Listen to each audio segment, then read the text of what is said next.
Hey, good evening.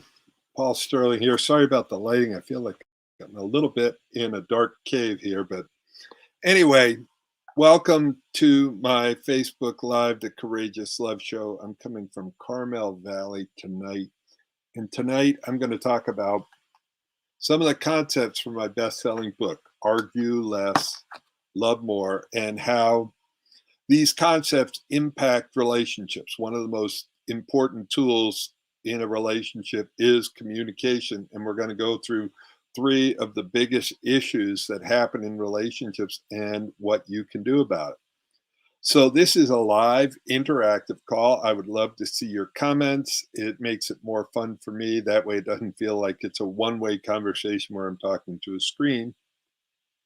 But I'd love to hear, number one, where you're calling in from. Hi, Danielle. Greetings. I believe you're in Canada. Okay. All right. That's it for my Canadian accent. All right.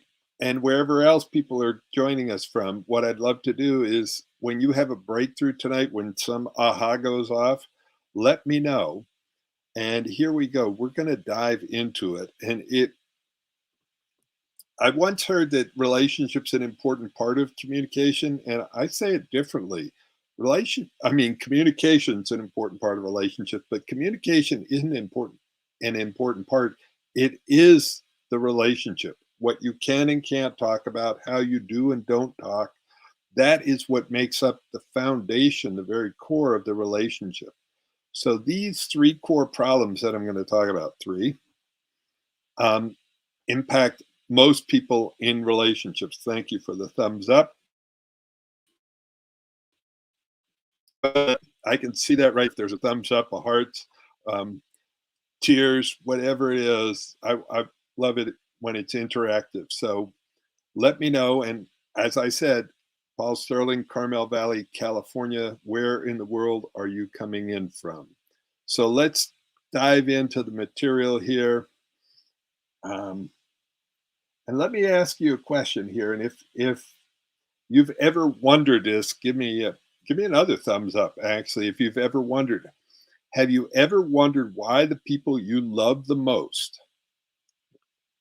Let me look at you when I say this. Have you ever wondered why the people you love the most are often the most difficult to talk to? Now, if you've never wondered this question, you should be teaching this class rather than listening to me. All right. So, hi, Angie here from Florida and a bit north of you in Berkeley. I'm actually going tomorrow, Kit. I'm headed back up to Napa Valley. So, thank you for checking in there. All right. So, how many of you have ever wondered why the people you love the most are often the most difficult to talk to? And we're going to dive into that today. What is it that trips our triggers, pushes our buttons, and causes us to either shut down, argue, retreat, and what can we do about it? So here we go, diving in here. I'm managing multiple screens here. There we go. All right. See if you can relate to this. Get this wrong, and nobody feels heard, understood, and valued. And the challenge is a lot of times when you're not feeling heard, understood, and valued, the harder you try, the worse it gets. You raise your voice, you nag, you get unresourceful, you end up pushing each other's buttons, tripping each other's triggers, and it starts this downward spiral where there's constant conflicts, eroding trust and intimacy. It doesn't feel safe to communicate about important issues. We're going to talk about what it takes to make things safe in your relationship. Not comfortable, but for them to feel safe. And when that happens, it can take days, weeks, months, or sometimes you hit what I call a PONR. Anybody know what the PONR is? It is called the point of no return. I went through one divorce, 4 broken engagements. I am very familiar with the territory of the point of no return. And at some point, I needed to either become a monk or a master. And I studied with some people like Tony Robbins, Byron Katie, Marshall Rosenberg, the creator of nonviolent communication. And I've taken what I've learned from them and applied it in my life, and I've taught it around the world, basically. I think some of the things I'm most proud of is I wrote a book, Argue Less, Love More. It took me it's not a thick book. You can see that, probably 100 some pages. Took me about 6 or 7 months to write it and about 6 years to edit it. And I wrote it from my conversations with Marshall Rosenberg, the creator of nonviolent communication. That's something I'm extremely proud of. The other thing is for 8.5 years, I taught the tools I'm talking about tonight. I taught them in prison and worked with inmates from minimum to maximum security and helped transform their lives. And the last thing that I'm super proud of is the work I do with couples from around the world that range from, I have literally rocket scientists, airline pilots, lawyers, therapists, counselors, doctors, and regular people like me and you from around the world with issues that they deal with, like jealousy, broken agreements, affairs, needs not getting met, loss of intimacy. And they use these communication tools. I'm going to call it the Argue Less, Love More method to bring back the love, to bring back the communication. So that's what we're up to today. And if you get it right, if you get communication right, here's what happens. Rather than that downward spiral to the point of no return, if you get it right, what happens is you're able to speak with courage, compassion, and curiosity. And here's one of the key things, both of you. And I want to ask you, what would it be like in your relationship if both of you, even if you disagreed, but both of you felt heard, understood, and valued? What would that be like? And that, if that happens, that leads to people feeling confident. And if there is an upset, they know how to repair the upsets. So that's what's going on there. And then we come down. If we're confident, know how to repair, we can talk about tough issues. And our communication, instead of eroding, it builds trust and intimacy, and we can rebound in minutes. Okay, nobody go anywhere. My neighbor has decided to start sawing, and the windows are open. So I'm going to close the windows so we don't got background noise.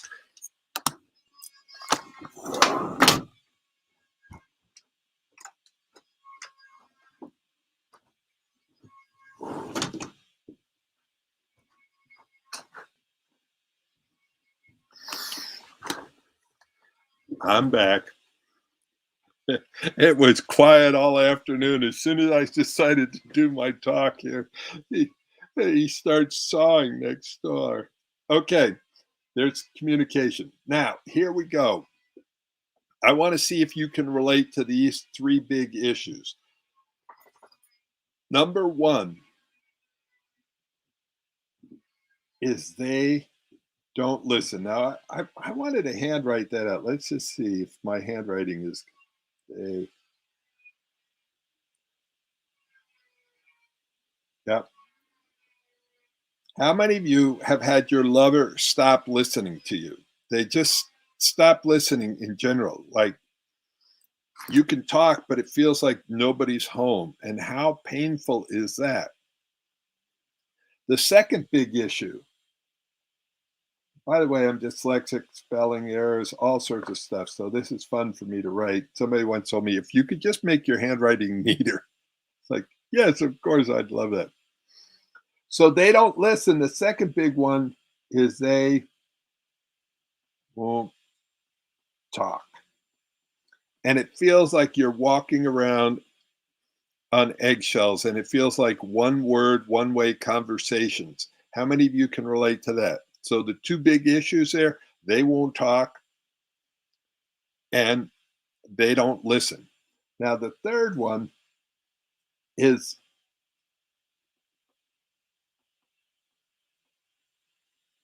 triggers. And what happens is when somebody gets triggered or their buttons get pushed, they shut down. So what we're going to talk about today is what people really want. What they want is they want to be three things. They want to be heard, understood, valued. If you think about it, anytime that you're communicating, what do you want? You want to be heard, understood, and valued. Now, the challenge is sometimes, well, I'm going to bounce back to that slide for a second. Which is the biggest problem? Is it hearing somebody, understanding them, or valuing them? What happens most of the time is this one right here. Because people are afraid that if they understand you, that equals agreement. They're afraid that understanding equals agreement, so they avoid understanding. And what people want is they want to just be understood. And I watched many years ago, one of the companies I was working with, the owner of the company was in a big argument with one of his managers. It was a political argument. It was when Bush and Kerry were running, and one was pro Bush and one was pro Kerry. And I watched them, and neither of them tried to enter each other's world. So neither of them felt heard, understood, and valued. And if you want your lover to feel loved, if you want your lover to feel loved, there are three things that are absolute. Now, there's more than just the three things, but these three things, when they're communicating, what do they need? They need to feel heard,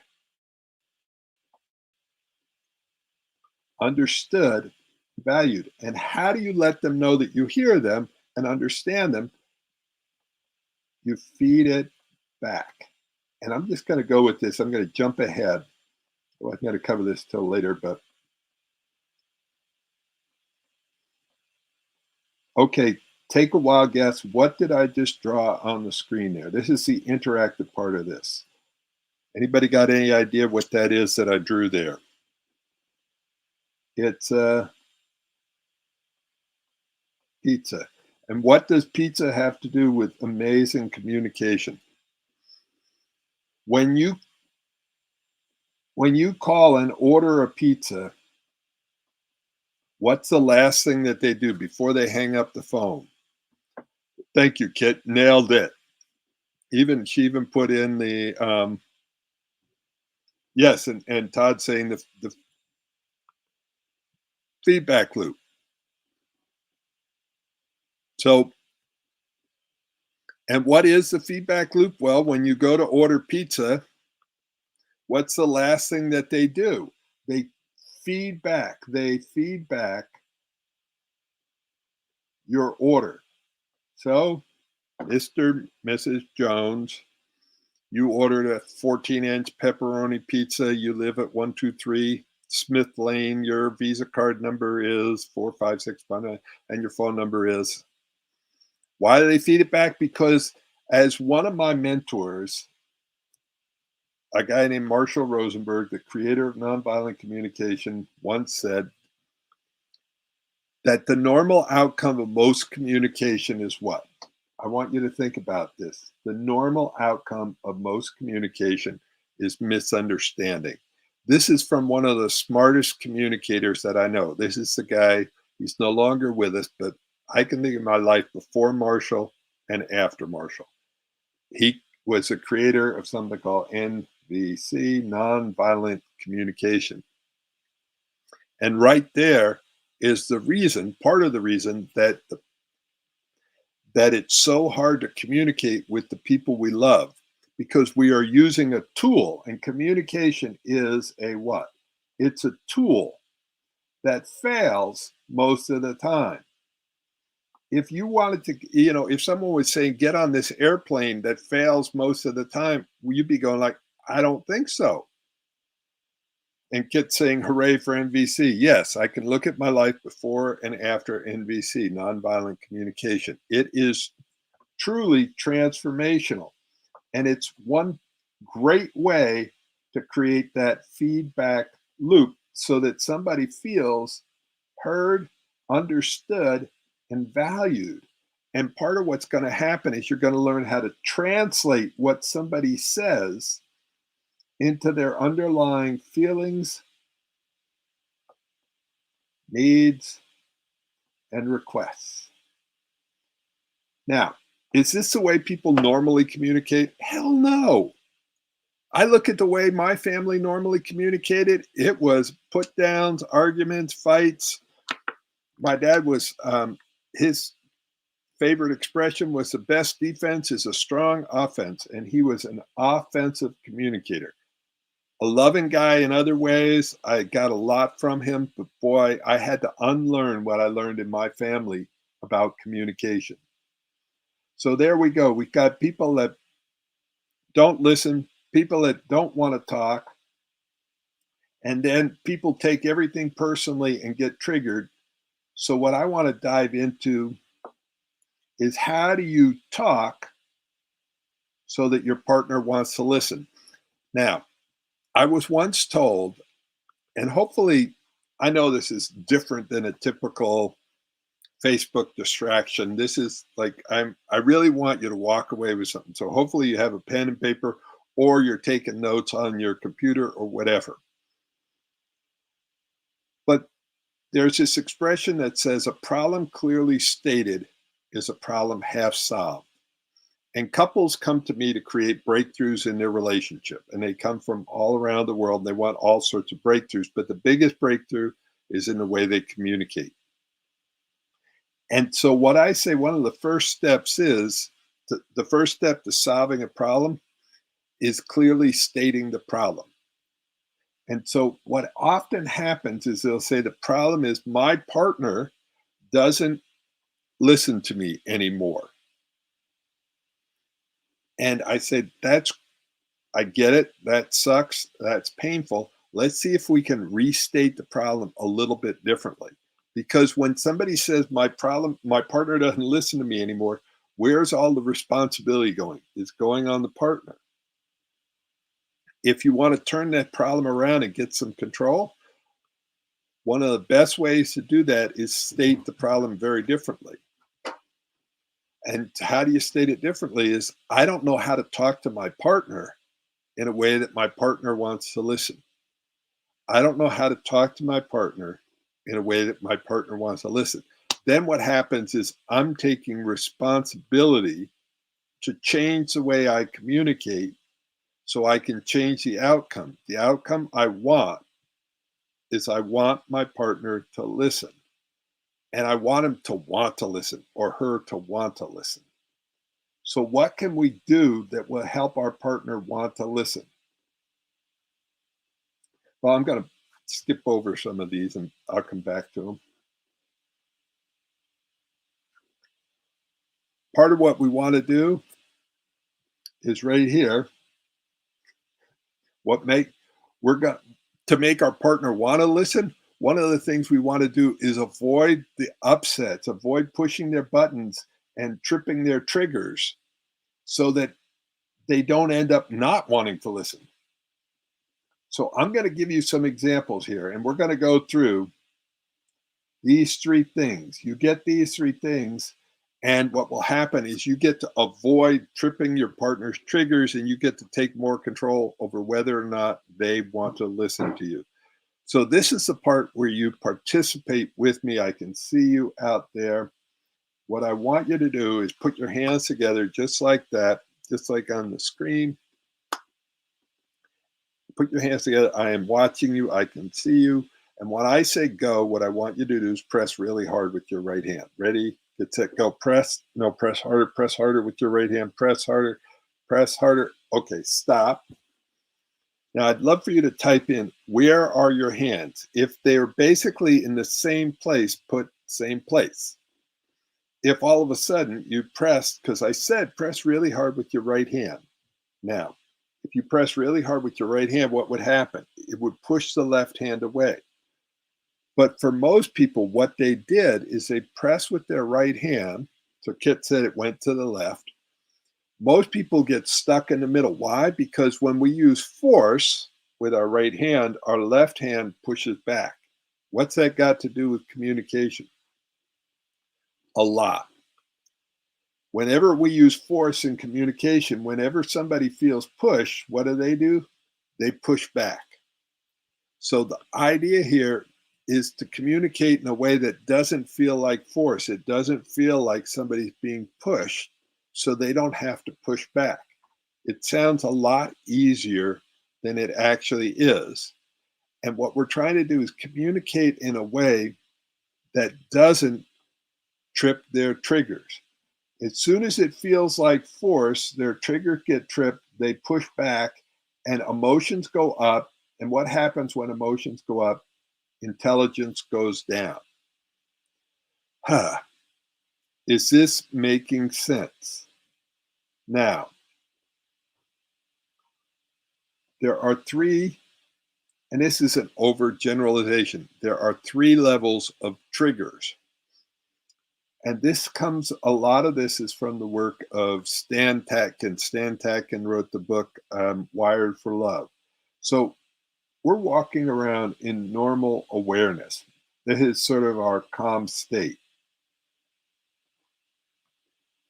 Say you're lying in bed in a calm state, you're drifting off to sleep, you hear footsteps or you hear noise, and your brain goes into alert. And you, like what typically would happen, you'd lift your head off the pillow and you start, here's what happens, you pay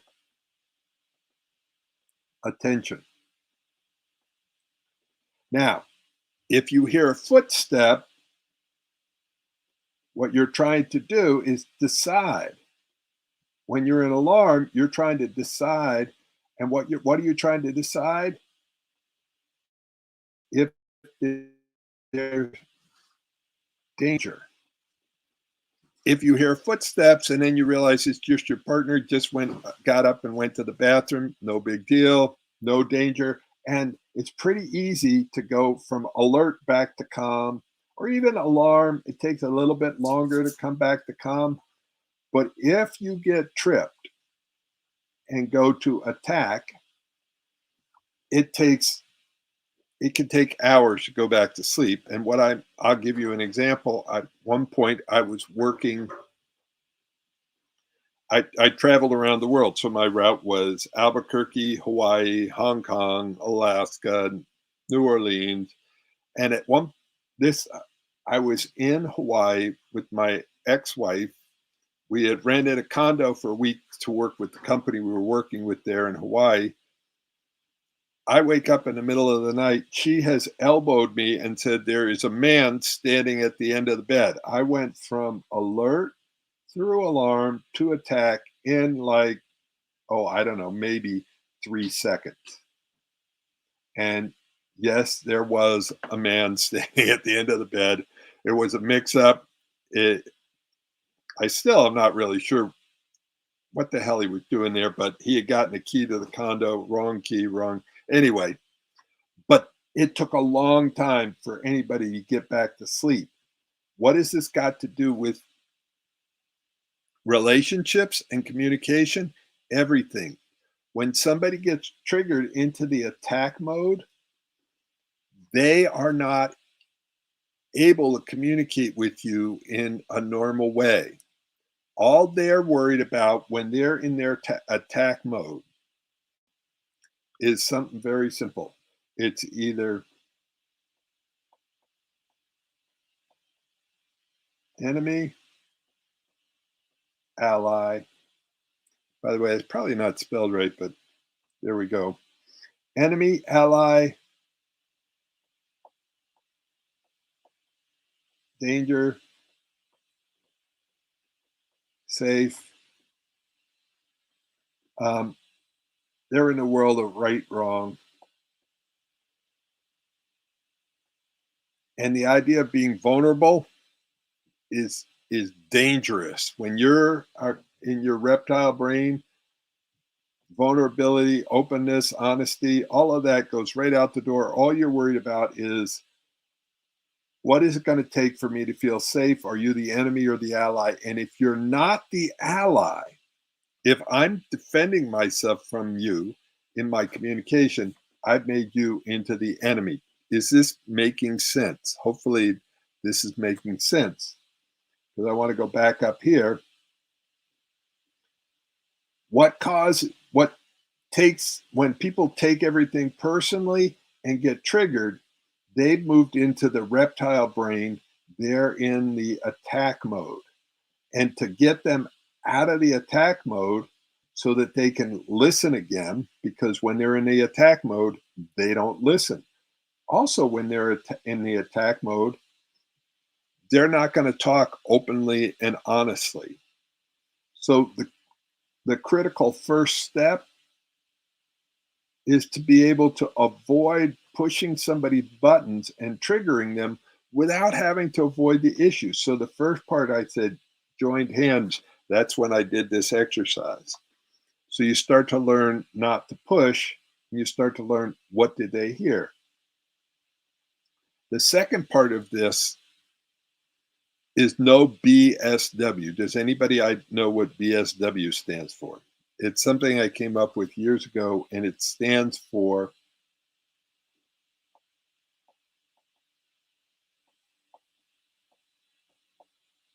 bad, stupid, wrong. As soon as we use any language that implies bad, stupid, and wrong, what happens to our partner, and I call it, let's see if I can get it's dangerous for me to draw. All right.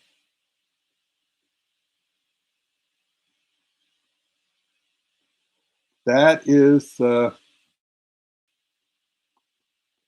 listening switch. And what happens when somebody hears bad, stupid, wrong, a listening switch goes to the off position and they stop listening to you because what they're hearing is that they're bad, stupid, and wrong. And there's also the book. And at the end of this, I'm going to tell you how to get a free copy of my book. If you go to Amazon, it's a #1 bestseller there. 5 different areas. It was #1. It's $19.97. Well worth having a hard copy in your hand. But at the end of this, if you want a PDF copy, I'll tell you the link you can go and get one as a complimentary gift from me to you. All right. Hopefully, I'd love to hear, is this making sense to you? If you want to get to the place where you can talk so that they want to listen, what you have to do is avoid pushing their buttons and making things personal and using force or BSW or any of the 5 communication mistakes that I cover in the book. I'm not going to get into too much of them right now. But here are the things, and thank you, Diane, that tend to trip our triggers. And so you have to have some masterful skills to be able to communicate about affairs, broken agreements, jealousy, lost trust, romance is gone, needs not met, not feeling heard, lost trust. All of these, well, look at that, lost trust twice. Feeling ignored, neglect, abuse, etc., financial issues, politics, all this. it takes a level of mastery to be able to talk about these issues without triggering each other. And when you start to trigger each other, you end up in this downward spiral to communication hell. So I'm going to give you a key. And there was a book out there that said, don't sweat the small stuff. Now, I'm going to be fair to the author, never read the book, but just the title, I say wrong, wrong, wrong. Um, I say sweat the small stuff. Why? Because it's easier to deal with an acorn than an oak tree. If an acorn falls on the roof of your house, no big deal. You can talk through it. You can work through it. If an oak tree falls on the roof of your house, what happens? It can destroy your house. So a lot of times when somebody's had an affair, the affair is the oak tree. And oftentimes it happens because people didn't talk about the acorns, the issues, the loss of intimacy, the lack of connection. There was needs that weren't being met. So oftentimes what happens is we avoid the acorns and end up with the oak trees. And then it becomes terribly hard to communicate because back to those levels of alert, alarm, attack, down here at alert, you can be compassionate. When you're at alarm, you're cautious. And when you're at attack, you're combative. So which one do you want to run in your relationship? Do you want compassionate, cautious, or combative? If you can catch it early on, you can be responsible. Up here, you're reactive. Down here, ally. Up here, enemy. And you can go, honey, I've got an acorn. You know, the other day when you said you were going to pick up stuff at the grocery store and you didn't, it really hurt my feelings. The other day when, you said you do the laundry, or you made that comment in front of my friends and I felt hurt and disappointed. So, are you getting the idea? All right. I am going to give you, this is like the secret key. Now, I'd love for somebody to write in this sentence, but the next sentence I'm going to give you is the magic sentence, and it's a crocodile tamer. It can get somebody from combative back down to compassionate pretty quickly. Now, people often make the mistake of trying to talk to somebody up here and try to talk them out of it. Talk them out of being mad, hurt, and all they're doing is digging the hole deeper. I'm going to give you a single sentence that takes people from combative, at least down to cautious, and often down to compassionate. But you can't do it as a manipulation. You have to do it authentically. And here is that simple line. Now you can modify it for yourself, but definitely I'd love somebody to write it into the comments. And the line is simply this: honey, what do you need to feel safe right now? Because when somebody's in their reptile brain, what are they worried about? They're worried about danger, enemy, threat. And what do they want more than anything? What do they want more than anything when they're in the reptile brain is they want to feel safe. And if you're not helping them feel safe, you are the enemy. If you help them feel safe, you are the ally.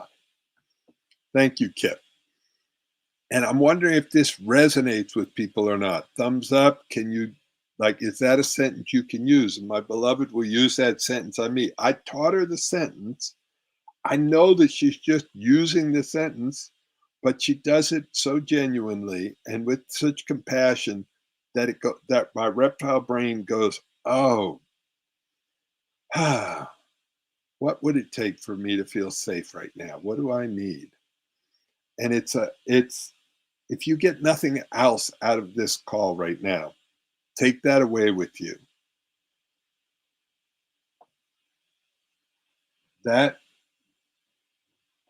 will help tame the triggers, avoid the upsets. The last thing I'm going to say about this is when you do talk about an acorn, talk about a single acorn. Don't bring the whole oak tree. A lot of times, what happens when I'm working with a couple and they just are starting to communicate about issues that have been on the fence for a long time, they dump everything. Their partner's finally listening, so they dump 20 things on there, or they give 20 different examples of what their partner did wrong. And so, what I want to do is tell you, don't do that. Pick a single issue, and then here we go. Key is to go slow. Now, it's tempting because finally our partner's listening to us. So this one, I want to dump everything. I want them to hear everything and all the 50 different examples of how they've screwed up. They've hurt my feelings, all the rest of it. So let's look at what going slow looks like. All right. If you want to be heard, understood, and valued, go slow to go fast.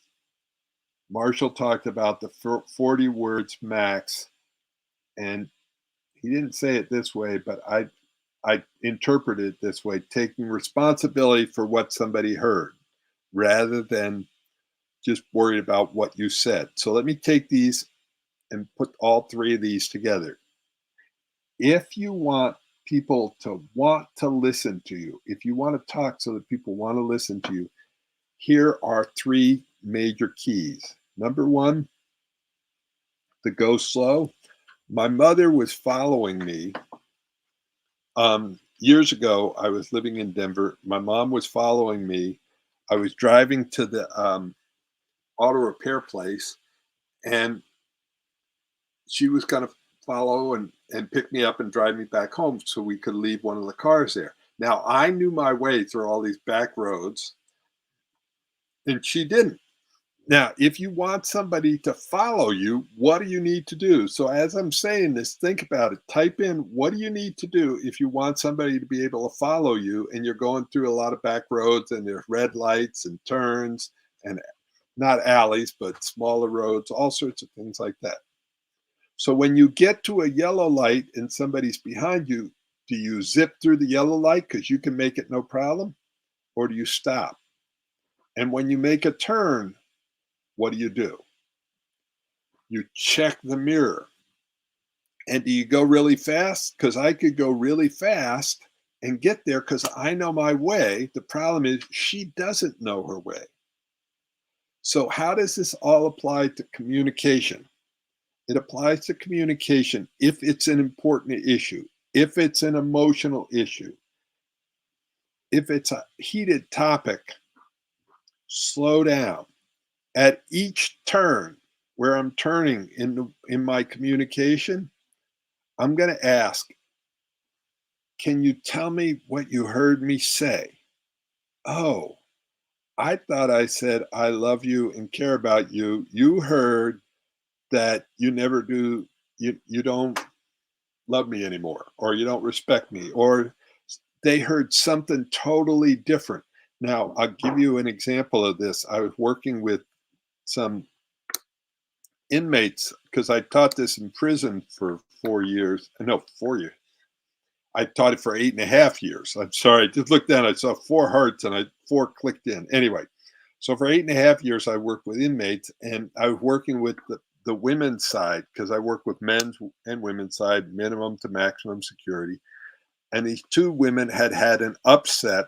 They were cellmates, and we're trying to resolve it. So we were all sitting around. There's about 20 inmates and me. And the one cellie said to their roommate, I really, we're in prison. I have so little privacy. I really don't want you to touch my stuff because it doesn't feel good. Can you tell me what you heard me say? And her cellmate said, yeah, you don't want me as a cellie. Now, this is this part right here, the take responsibility. Now, did she say she didn't want her as a cellie? Nope, didn't say that at all. And there's one level of communication where you just go, I said it right, they heard it wrong, it's their problem, they need to get their ears fixed. That is so tempting. Not very effective, but very tempting. So the woman took responsibility for what her cellmate heard and said, let me try again. No wonder you're upset. If you heard that I don't want you as a cellmate, that could be upsetting. Let me try again. It took 10 times. How many times? 10 times before the cellmate could repeat that single sentence without taking it personally, getting her buttons pushed, getting triggered.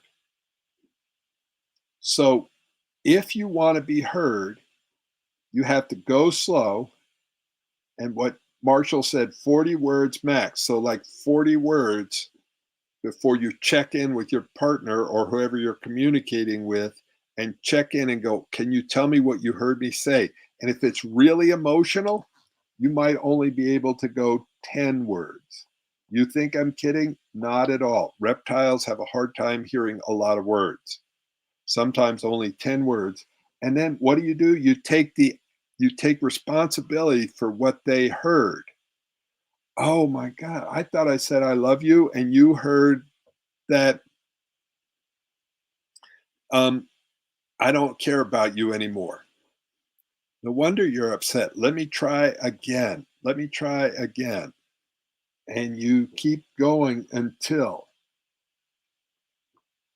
So is this making sense? Now, is this the normal way people communicate? Hell no. This is work. I have to consciously choose this. This is not the way I was brought up. This is not the way I was taught how to communicate as a kid. That's not all my conditioning. I am overriding my normal conditioning. My normal conditioning is if they don't listen, yell louder, use force. All right. Is this making sense? If this is making sense, let me know. What are you getting from this? Now, on the second side is if they won't talk, there are three core things. And I'm looking at the time. We're not going to be able to dive in as deep as I would want to. This is a lifetime course on transforming the way you communicate. And if you're wanting a breakthrough, several things you can do. At the end of this, like I said, I'm going to tell you how to get a free copy of the book. And if you want to have a breakthrough in the way you communicate, get yourself a communication coach. That's what I have done for the last 25 years. I work with couples creating breakthroughs in the way they communicate and transforming how much intimacy, understanding they have in their relationship.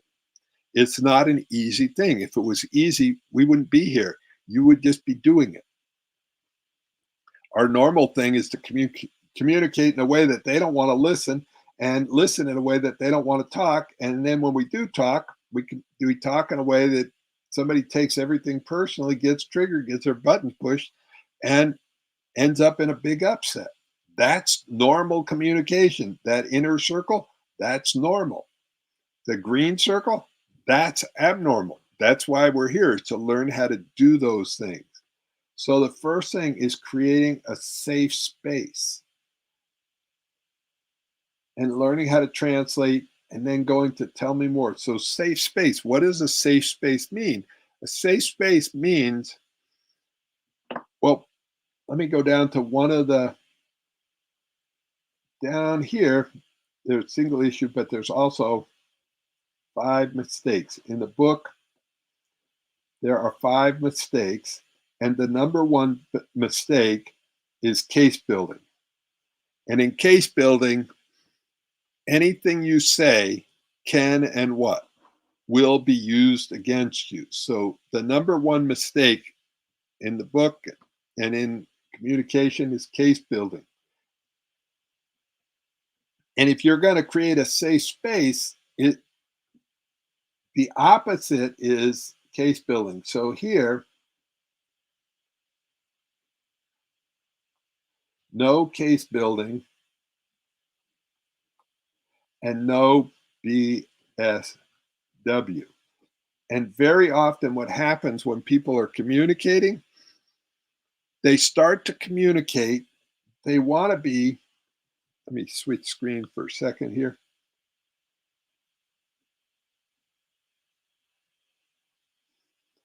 They want to be heard, understood, and valued. Okay, so all the way back up here. They want to be heard, understood, and valued. And the first thing that happens, they hardly get a sentence out, and their partner starts doing what? Rather than understanding, they start correcting. That no, it wasn't at 2 o'clock, it was at 4 o'clock. And at one point I was engaged with someone who had a photographic memory, and arguing was like hell because it always ended up being feeling like I was being corrected. Like it wasn't this, it was that, it wasn't that time, it was this time. Now, and let me be clear, I am not innocent. My communication skills, I'm sort of the poster child. If I can learn these tools, anybody could. I used to, not only would I correct, I would make sure that people felt bad, stupid, wrong. I would punish by withholding love and affection and attention. And I could do it not for days, I could do it for weeks. I thought that was a sign of strength, that I was going to punish my partner into better behavior. That is painful for me to say out loud now. It's a little embarrassing, but like I said, I'm sort of like, if I can learn this and get this, almost anybody can. So here we are, we're looking at what does it take to be having your partner open up and talk. So there's a safe space. And what you're trying to do is that triangle I just showed you is hear, understand, and value them. And you might slow them down. They might be talking too fast. You might have to go, okay, honey, could you slow down? Let me feedback what I think I heard. I really want to hear you and understand you and value what you're saying. So I need it a little chunk at a time, like maybe 20 or 30 words, and then I'm going to feed it back. And when you feed it back, now this is not a basic skill, but it's a more advanced skill. You start to translate. And when you're translating it into their feelings, needs, requests. What would it be like if when you talk, your partner not only listens, not only wants to understand, but starts translating in and go, wow, that must feel really painful right now. And I guess you're needing some reassurance. And you'd like me to hold you right now or feed something back. So, what happens if you think about it? What causes, well, let me put it this way, listen so that they want to talk. If I was offering you $100 bills, when would you want me to stop? So, just let me know here. Everybody type an answer in here. Um, if I was giving you $100 bills, when would you want me to stop? Well, I'm guessing people would say, I don't want you to stop. So if you're getting what you want and need, you'll continue. If you're not getting what you need, want, need, you will stop. And somebody just said, never, never. So if you listen in a way that creates a safe space that you translate into their feelings, needs, and requests, that you feed it back, and periodically, and these are magic words, especially if you talk about masculine and feminine, depending upon the different places, but it's very rare that the feminine's told, tell me more. I want to hear more. The masculine tends to be going, I want to hear less. But it could be the masculine that's shut down too, and you're wanting to hear more. So if you hear, understand, and value them, you're creating a safe space. And if you translate what you're hearing into feelings, needs, and requests, they feel understood. And if you tell them, tell me more, they feel valued. What happens to trust? What happens to intimacy? What happens to feeling valued? Because if you think about it, there's a great video out there by Sarah Bareilles, and it's this song, You Matter to Me, and it's from the musical Waitress. So go on YouTube, watch your Sarah Bareilles, You Matter to Me. That will that's what almost all communication is trying to figure out. Do I matter to you? And let me tell you that you matter to me. If you let somebody know they matter to you by the way you communicate, by the way you listen to them, they will talk to you. And it might take a little bit because they might be gun shy. They might have had their hearts broken before. All right. So here we go. I'm going to bounce down towards the end here. I'm just telling you, these are the 5 mistakes. I'm not going to have time to get into them right now. I have other videos on the Courageous Love Show Facebook group that you can go and get the rest of these. But case building, whoops, this is number 3. I didn't do it in the right order here. Message assuming, storytelling is number 2. This one is so critical if you want to create intimacy in your relationship, is understand the stories that you're making up.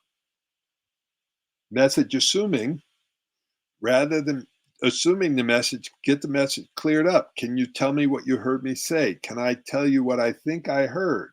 That clears up the messages instead. And rather than storytelling, you end up sharing your stories and you create a whole nother level of intimacy with each other. Cup stuffing, that's number 4 mistake. And it's critical to set yourself up and your partner up to win. If the cup is already full, how much more can you get in there? So if you want to get something in their cup, if you want to be heard, understood, and valued, you have to make sure that there's room in the cup before you start pouring more info. And number 5, the fatal F's, they're fix, fight, flee. This is also known as maleitis, and we all have feminine and masculine in us. But what happens when somebody comes to us in pain, if our masculine is in gear, what do we try to do? We try to fix them. And then if leave from them. So if you want more intimacy and trust in your relationship, you've got to learn how to, this is a be with. Be with our partner and their pain. Whoops. Because if you can't be with the pain, you're not going to be with the pleasure. So I'd love to hear what you got from this. And Kit saying guilty of the flea. Yeah, it's a common thing. If we don't fix, we don't fight, tend to flee. Because oftentimes we hear it as if our partner is in pain, it's either our fault or a responsibility, and we don't want to be around for that. So what happens is we split. Now, here are some of the benefits of learning these tools. Paul gave us these simple tools to use on the very first session, and we noticed a difference right away. Our relationship has never been better. Our only regret is we didn't find him 25 years ago, Rick and Sandy. And my regret is I didn't know this stuff 30 or 40 years ago before my divorce and broken engagement. After many attempts at couples work with other individuals, working with Paul has finally helped my partner and I have breakthroughs to new place of understanding each other. Jesse, and they're from back in Vermont. We had amazing breakthroughs about empathy and are able to meet each other's needs. I couldn't believe that he was able to help us through our most intense moments. I've never had such effective therapy. It's coaching, not therapy, but that's what they said. After the first initial 2-hour session, my husband and I were able to use the tool on our own upsets. And that was actually my accountant in Colorado. And I started out feeling hopeless and alienated in my marriage. I wondered if it was over and used this person came to a workshop as a last effort. I came away feeling empowered, hopeful, and willing to surrender unconditionally to loving my partner. The future is wide open. I get to choose from awareness, not pain. And they were married. This is somebody who's been together 25 years. And when they came to me, or when she came to me, they were in so much pain that she was spending her anniversary at a silent retreat away from her husband. They couldn't even be together for their anniversary. And that was probably 5 or 6 years ago, and they're still going strong now. It totally turned things around. Now, here we go. I'd love to hear, what did you get from tonight? That would be awesome. And if there's anybody that you think would be benefit from tonight, definitely tag them in the comments and you can watch the replay. If you want to always know about these upcoming events, and I do these almost every Thursday, the Courageous Love Show, you can join the Courageous Love Show Facebook group. Now, next steps, there's several of them. One is you can go get the book on Amazon. It is 1997, number one, Counseling Couples, Marriage, Healthy Relationships and Dysfunctional Relationships. Or you can get the PDF from me, no charge. And I will get you the link to that. Just so that you have an idea, this is the roadmap to relationships. When I work with couples, communication is only one small part of this. Well, it's a huge part, but it's a part of the skill set. There are 7 skills I teach. So we go through your heart set, your skill sets, your mindset. This right here is 25 years of research on one page. These are the 7 skills that couples learn. And now here's the last thing. Your options. You can do nothing. You can do it yourself. You can do it with help. The do nothing, and I did this. The hope and pray, the ignore and hope it goes away. And it doesn't work. It doesn't work with cavities, which I just had a tooth pulled not too long ago because I ignored it. Then the second one is I'm going to figure it out myself, the John Wayne approach. And boy, did I do that one. And that was super painful. And one of my mentors, a guy who got me really turned on to coaching, is a guy named Tony Robbins. I used to work for him years ago. And he said, what you can do is turn days or decades into days if you get a mentor. So if you want a breakthrough and you want my help and you want to break your painful patterns of the past and leave a legacy of love, what you can do is go to arguelesslovemore.com/message. That will send me a message. And it will take me to my Facebook Messenger, and I can set up a breakthrough appointment. Or you can just put in here breakthrough in the comments. I want a breakthrough. I'll get you the information on how to set up a breakthrough appointment. And we take about 15 to 30 minutes. It's a complimentary one. And we really dive in and look at where you are, where you want to go, and what's getting in the way. The other thing I said, I was going to offer you a book. If you send me a message, because I thought I had it here, but I don't have the address here. But if you send me a message, either put in the comments, complimentary book, please, or you message me on Facebook, I will send you the link so that you can go and download the book. And don't just download it, but download it and read it. So thank you so much. Thank you for all of your interaction, Diane, Angie, Todd, Kit.